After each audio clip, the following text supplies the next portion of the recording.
अस्सलाम वालेकुम and welcome back to C programming course. So guys, आज की वीडियो में हम देखेंगे कि रिकरियन क्या होती है। सो जो रिकरियन है वो एक प्रोग्रामिंग टेक्निक है जिसके अंदर जो फंक्शन होता है वो अपने आप को कॉल करता है फंक्शन अपने बॉडी के अंदर, तो उसको हम रिकरियन बोलते हैं।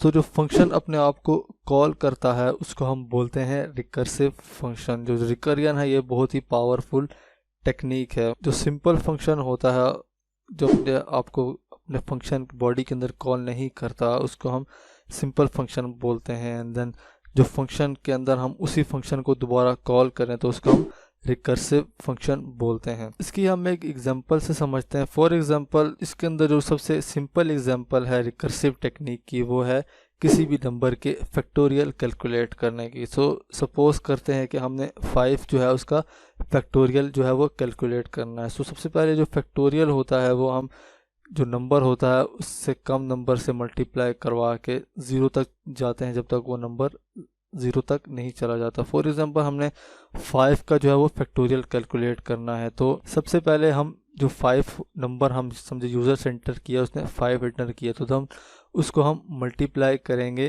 फैक्टोरियल वाले फंक्शन को कॉल करके। एंड देन जो 5 होगा उसमें से हम -1 कर देंगे। तो यहाँ पे हम लिख सकते हैं n-1। फॉर एग्जांपल, हमने जिस वेरिएबल के अंदर हमने वैल्यू जो है वो स्टोर करवाई है उसका नाम n है, तो हम सबसे पहले यहाँ पे 5 की जगह फॉर एग्जांपल n लिख लेंगे। एंड देन उसके बाद हम वापस से फैक्टोरियल को कॉल करेंगे। एंड देन 5 जो n होगा उसमें से 1 माइनस कर देंगे, मतलब यहाँ पे 4 हो जाएगा। इसी तरह हम अगली बारी जब फंक्शन को दोबारा कॉल करेंगे यहाँ पे 4 को हम मल्टीप्लाई करेंगे फैक्टोरियल कॉल करके, देन 4 में से 1 माइनस करेंगे तो 3 बच जाएगा। इस तरह 3 को मल्टीप्लाई कराएंगे फिर अपने फंक्शन कॉल करके तो यहाँ पे 2 बच जाएगा। इस तरह अप टू सो ऑन हम 0 तक जो है वो जाते रहेंगे। अगर हम इसका रिकर्सिव फंक्शन अगर लिखें तो वो कुछ इस तरह से बनेगा। हम सबसे पहले एक फंक्शन बनाएंगे फैक्टोरियल के नाम से, देन उसके अंदर एक पैरामीटर लेंगे n, जिसमें हम यूज़र से जो इनपुट लेंगे जिसका उसने फैक्टोरियल जो है वो कैलकुलेट करना हो। अगर जो नंबर है वो या 0 के इक्वल हो या 1 के इक्वल हो, मतलब 0 का फैक्टोरियल भी 1 होता है और 1 का फैक्टोरियल भी 1 होता है, तो हम जो फंक्शन होगा वो 1 रिटर्न कर देगा।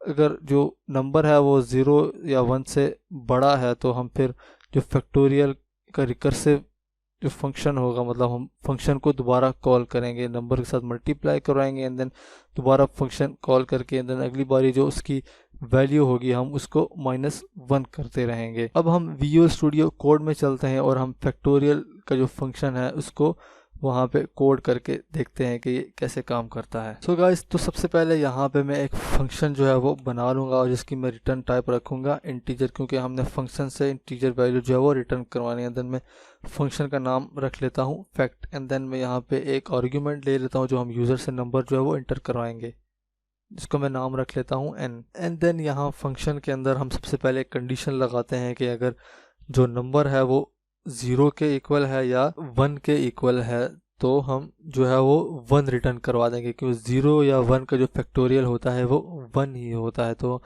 हम यहाँ पे रिटर्न करवा देंगे 1। तो मैं यहाँ पे लिख लेता हूँ रिटर्न 1। एंड देन एल्स के अंदर हम जो है वो दूसरी कंडीशन लगाते हैं जिसके अंदर हम किसी भी नंबर का जो है वो फैक्टोरियल कैलकुलेट करेंगे, तो हम यहाँ पे जो है वो रिटर्न करवाएंगे। सबसे पहले हम जो नंबर होगा वो लिखेंगे, मतलब यहाँ पे हमने n लिया हुआ है तो देन उसको हम मल्टीप्लाई करवाएंगे दोबारा से वही फंक्शन कॉल करके, मतलब अगली वैल्यू उसमें से -1 करके। देन मैं यहाँ पे वापस से जो फंक्शन है उसको कॉल कर लूँगा एंड देन जो n होगा उसमें से मैं -1 कर दूंगा, तो उसमें से जब अगली बारी जो फंक्शन कॉल होगा उसमें से -1 होके फिर जो नंबर होगा उससे मल्टीप्लाई होगा। मतलब पहली बारी यहाँ पे 5 होगा, देन यहाँ पे 5 में से -1 हो जाएगा और यहाँ पे 4 हो जाएगा। इसी तरह 4 में से -1 3, इस तरह 3 -2 1 and then up to so on जब तक जो यहाँ पे वैल्यू होगी वो 0 नहीं हो जाएगी, मतलब 1 -1, तो जो आखिरी जो फैक्टोरियल होगा वो हमें मिल जाएगा। एंड देन यहाँ मेन फंक्शन के अंदर मैं एक वेरिएबल डिक्लेयर कर लेता हूँ नम के नाम से, जिसके अंदर मैं यूज़र से इनपुट लूँगा। एंड देन मैं यहाँ बोलता हूँ इंटर अ वैल्यू यूज़र को, एंड देन यहाँ पे मैं स्कैन एफ के ज़रिए जो है वो इनपुट ले लेता हूँ। तो देन यहाँ पे मैं लिखता हूँ डी एंड देन यहाँ पे एंड का साइन एंड देन वेरिएबल का नाम।